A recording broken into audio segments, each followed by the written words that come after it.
I have dear people to me who delay the salawat. Can you give some advice to them pertaining to that? Delaying the salawat refers to two things. Delaying the salah within its time frame, and there's no sin in that, inshallah. What we mean by its time frame is the acceptable time of the salah. Each salah has a beginning time and an expiration time. It's like a grace period time. It's mentioned in several ahadith, and among them is hadith Abu Musa al-Ash'ari that's in Sahih Muslim, where a sahabi asked the Messenger sallallahu alaihi wasallam about the timing of the salawat. And so the Messenger sallallahu alaihi wasallam one day made the salawat at their earliest times. The following day, he performed the salawat right before their timing was to expire. For example, Salat al-Fajr starts at pre-dawn. The Messenger sallallahu alaihi wasallam performed it at its earliest beginning time. The following day, he performed Fajr right before its time was about to expire, which is right before sunrise. Likewise, Dhuhr, for example, it starts when the sun passes its zenith, and its timing ends right before Asr is about to come in. The Messenger sallallahu alaihi wasallam performed the salawat one day at their earliest time, the earliest starting time. And the following day, he performed the salawat right before their time was about to expire. And then he told the Sahabi that questioned him that this is the timing of the salawat. The timing of the salawat is performed between these two times. So there's some flexibility in the timing of the salawat. Delaying the salah within those time frames is permissible. It's not recommended to habitually delay the salah to the end of its permissible time, but there's no sins in doing so. One should be eager to hasten a deed that's most beloved to Allah subhanahu wa ta'ala. When the Messenger sallallahu alaihi wasallam was asked which deed is most beloved to Allah subhanahu wa ta'ala, he said offering the salah on its proper time. سألت النبي صلى الله عليه وسلم أي العمل أحب إلى الله قال الصلاة على وقتها. In fact, salah on its time in that hadith was given precedent over jihad. In another narration that's in Sunan Abu Dawood, when the Messenger sallallahu alaihi wasallam was asked which of the actions is best, he said, observing the salah at its earliest time. As-salatu, in that narration in Sunan Abu Dawood, it specifically mentions salah at its earliest time. As-salatu fi awwali waqtiha. Salah at its earliest time is your ticket to Firdaus. We ask Allah subhanahu wa ta'ala day and night to grant us Firdaus. That's your ticket to Firdaus. وَالَّذِينَ هُمْ عَلَى صَلَوَاتِهِمْ يُحَافِظُونَ أُولَٰئِكَ هُمُ الْوَارِثُونَ الَّذِينَ يَرِثُونَ الْفِرْدَوْسَ هُمْ فِيهَا خَالِدُونَ وَالَّذِينَ هُمْ عَلَى صَلَوَاتِهِمْ يُحَافِظُونَ. Those who guard their salawat. What's their reward? They'll inherit Firdaus forever. Some of the Mufassirin said yuhafidun means guarding the salah at its earliest time. There's details where sometimes it may be better to delay the salah within its time frame, like Isha, when it's delayed to the middle of the night within some certain circumstances. But that's a fiqh issue, a side fiqh issue. The second form of delaying is a dangerous one. All the danger is in neglecting the time frame of the salawat, letting the grace period pass, letting the time of the salah expire while not performing the salah with no legitimate shari'i reason. Letting Salat al-Fajr pass until the sun rises with no legitimate shari'i reason. One can wake up every single day for a job.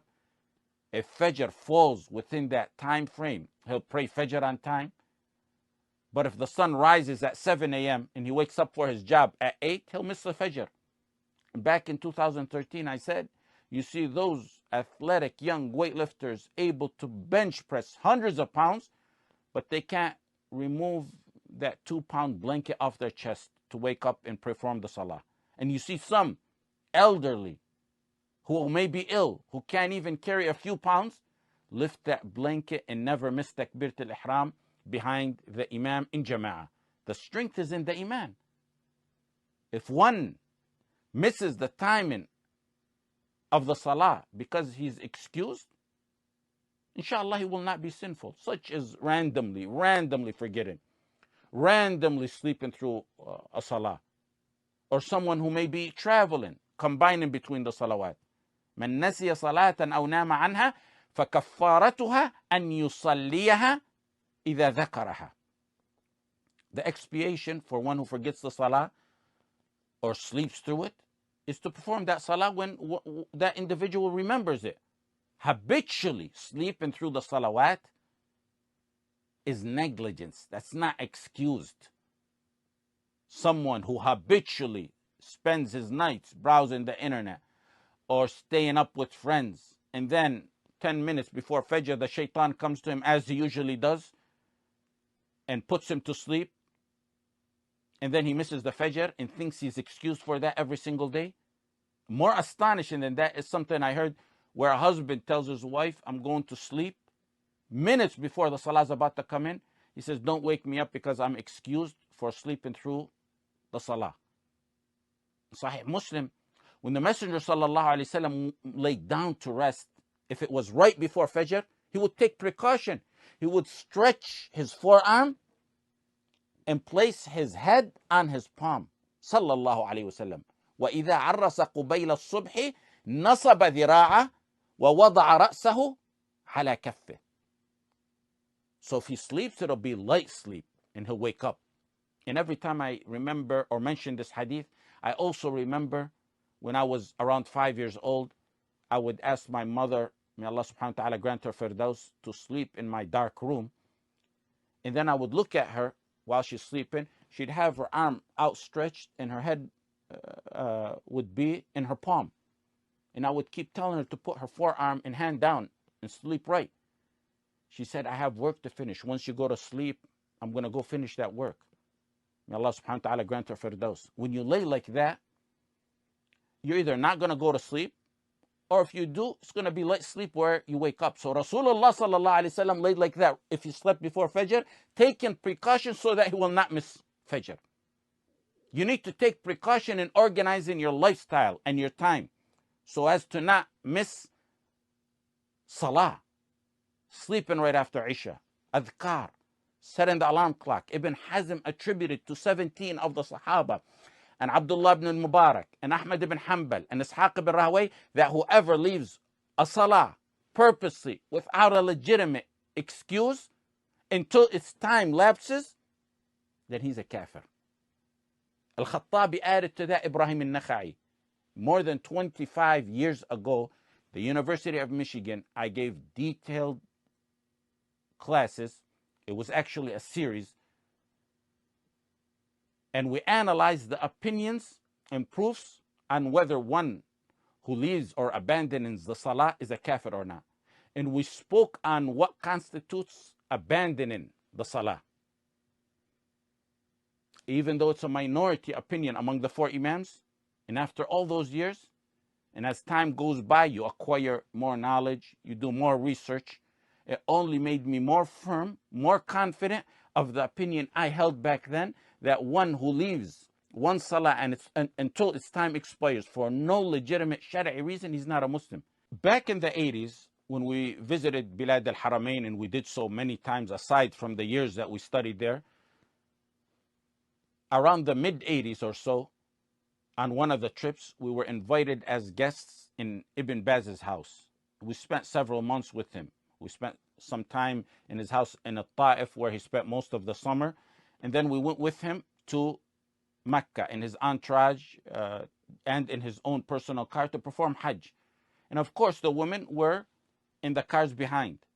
In that trip, my mother, may Allah subhanahu wa ta'ala grant her firdaus, became very acquainted with the wife of Ibn Baz, that performed Hajj that year, Abdullah, rahmatullah alayh, whether she's dead or alive, I'm not sure if she's dead or alive. They became very close and they remained in contact for years and years after that.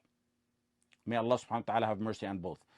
My mother once told me that Abdullah told her that when Ibn Baz would wake up his children or helpers, when he would wake them up for Fajr and they'd give him a hard time, he would tell them, Wallah, if you don't get up, I will take you to the court and have a verdict of Ridda established on you. And that's because he held the fiqh opinion that missing a single salah until its time passes for no legitimate Shari'i excuse is kufr. Of course, there's other opinions on that. And this is not a fiqh class to analyze opinions on if one who leaves the salawat is a kafir or not and what constitutes leaving the salawat. But let's assume you don't adopt this opinion. Let's assume you don't adopt this opinion. The fact that it's a matter that's considered kufr by some sahaba and some ulama is mighty and terrifying, even if you don't accept that opinion. That in itself shows that it can't be taken lightly. Let's assume you don't adopt that opinion. The most lenient opinion on this matter is that it's a major sin. Is that something you want to meet Allah subhanahu wa ta'ala with? من ترك صلاة العصر فقد حبط عمله. When you leave Salat al-Asr, your deeds will be annulled. And among the interpretations of that hadith is what Ibn al-Qayyim rahimahullah ta'ala said, that the deeds for the entire day will be annulled for that one salah. فخلف من بعدهم خلف أضاعوا الصلاة واتبعوا الشهوات فسوف يلقون غيا. فخلف من بعدهم خلف, they were succeeded by a generation who neglect their salawat. So they'll be thrown in غيا. Ibn Mas'ud said, أضاعوا الصلاة, neglected the salah, is not abandoning and completely leaving the salah totally. It's delaying the salah until its time expires. Sa'id ibn al-Musayyib said about أضاعوا الصلاة, it's one who performs the dhuhr, performs it after the time of Asr comes in. And performs meaning he's not abandoning the salah, he actually performs it. Performs the Maghrib until after Isha comes in. He said whoever dies doing that, not repenting, is promised ghayya from Allah subhanahu wa ta'ala, a severe punishment in a deep valley in Jahannam. Wal-'iyadhu billah. And ghayya may also be a punishment in dunya. Ibn Abbas said it's failure. Qatada said it's evil. With no salah, there's always problems in every aspect of that individual's life. And then the ultimate punishment in the akhirah. Ibn Mas'ud radiallahu anh said, Ghayya is a deep valley in Jahannam that has blood and pus in it. Musnad Abi Ya'la, the son of Sa'd ibn Abi Waqqas, asked his father about the verse, فَوَيْلٌ لِلْمُصَلِّينَ الَّذِينَ هُمْ عَنْ صَلَاتِهِمْ سَاهُونَ. What does it mean? What does sahun mean? Sahun means unmindful or heedless or inattentive. His son said, it's rare that anyone can avoid that in his salah. Which one of us doesn't have sahu in his salah? He understood it to be unmindful in the salah. His father said it's not that.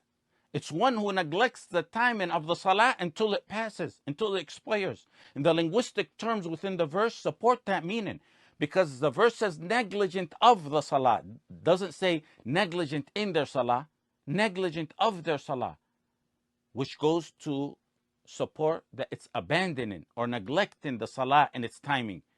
فَوَيْلٌ لِلْمُصَلِّينَ الَّذِينَ هُمْ عَنْ صَلَاتِهِمْ سَاهُونَ. Wail is for them. a punishment in Jahannam wal-'iyadu billah. Sahih al-Bukhari, the dream that the Messenger sallallahu alayhi wasallam had. And he explained that dream. He saw someone whose head was being crushed with a stone. Why did he get that punishment? Because he learned the Quran and never acted on it, and he ignored. He slept through the salawat, ignoring their timing. أما الرجل الأول الذي أتيت عليه يثلغ رأسه بالحجر فإنه الرجل يأخذ القرآن فيرفضه وينام عن الصلاة المكتوبة. Let's say you're not a student of knowledge. You don't know about that, whether he's Muslim, he's not Muslim.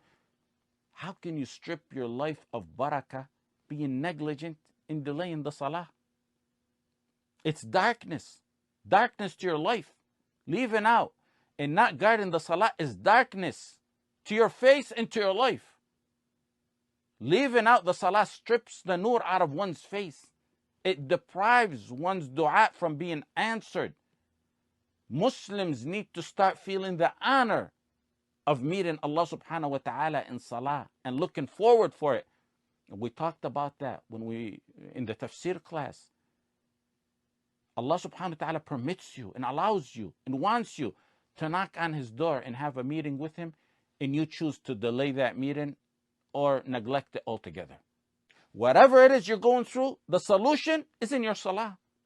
We can't even count the number of times someone tells us we were struggling with an issue, whether it may be big or small. When the salah timing came, we dropped everything and headed to the salah. We came back and that matter either became easy or it was solved altogether. There's nothing on the face of this earth worthy of you delaying the first deed that you will be questioned about when you stand before Allah subhanahu wa ta'ala. If it's sound, you're saved and successful. If not, you're among those who are miserable. وَالْعِيَاذُ بِاللَّهِ. أول ما يحاسب به العبد يوم القيامة من عمله الصلاة. فإن صلحت فقد أفلح وأنجح وإن فسدت فقد خاب وخسر. In Musnad Ahmad. من حافظ عليها كانت له نورا وبرهانا ونجاة يوم القيامة ومن لم يحافظ عليها لم يكن له نور ولا برهان ولا نجاة وكان يوم القيامة مع قارون وفرعون وهامان وأبي بن خلف. The one who guards the salah and its timing and protects it and perfects it, it will be brightness and light and evidence and salvation for him Yawm al-Qiyamah. And if he doesn't guard it and protect it, it won't be light and evidence and brightness and salvation for him Yawm al-Qiyamah. And he will be associated, wal-'iyadu billah, in Jahannam with Qarun, Fir'aun, Haman, and Ubay ibn Khalaf. Some said that he's going to be with Qarun if his wealth occupied him from salah, because Qarun was a man of wealth. If it's positions in jobs that kept him from salah, he resembles Fir'aun, so he'll be with Fir'aun. If he's a minister or a henchman and that occupied him from salah, he resembles Haman, so he'll be with Haman. If he's a businessman, a merchant, and that occupied him from salah, then he resembles Ubay ibn Khalaf and he will be with him. Wal-'iyadu billah. Take it from a targheeb perspective. You have a wife or a brother in Islam. You go out of your way doing the mubah that you know that makes them happy. Rabbil Alameen says, أحب الأعمال إلى الله الصلاة لوقتها. Allah subhanahu wa ta'ala tells you and teaches us the most beloved deed is the salah on its time. What kind of a life does one who doesn't make responding to the call of Allah subhanahu wa ta'ala a priority expect to have? Times and events and gatherings should be scheduled around salah. I need to take a lunch break. You tie that to salah. I'll go before, so I won't miss the salah, or I'll go after. Likewise, I'm going to go grocery shopping.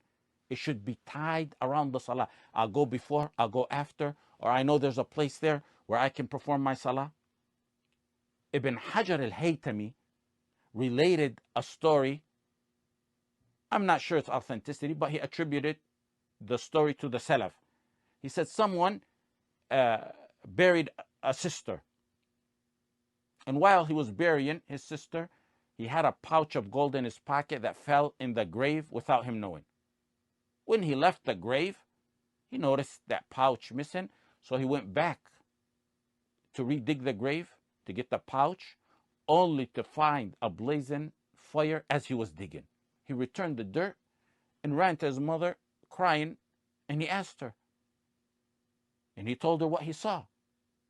She said, the only thing I know is that she was delaying her salawat. One should have some shame from Allah subhanahu wa ta'ala, the creator, the sustainer, appointed a time where he wants you to meet him. He wants you on those specific times. Yet you occupy your time with something else. How can you be occupied with something other than meeting Allah subhanahu wa ta'ala at a time when Allah subhanahu wa ta'ala wants you to meet him? How can one be occupied with the worthless dunya in errands while Allah subhanahu wa ta'ala calls you to a meeting? Allah al-Ghani, the all rich, wants you, the poor one, to come to him in a special meeting, and you avoid it or delay it. Would you do that with a boss or a leader or a king or a president or a sheikh? Allah subhanahu wa ta'ala wants you to express your grief and your sorrow to him and to put your mind at peace and ease throughout the day. Yet you choose misery for yourself. Delaying the salah is delaying and obstructing dunya matters that you're trying to accomplish, if they're delayed on the expense of the salah times. Salah is intertwined with dunya and akhirah success. Success of marriage, income, health, wealth, business, family. It's all based on salah. Don't we say, Hayya ala al-falah? What does Hayya ala al-falah mean? Come to success. Life is a failure without salah on its time.